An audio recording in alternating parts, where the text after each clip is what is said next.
All my research and that I conducted with my 60 plus graduate students was motivated by the need to learn so that we can teach. Of course, some inventions happened along the way, but I have always considered that the end result, I always considered these inventions to be byproducts of the learning process. The end product for me was always better understanding, or when one really succeeded, a unifying theory that can help us in teaching the subject.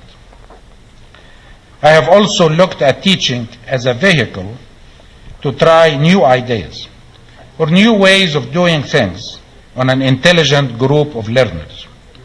That is, as a vehicle for teaching research results.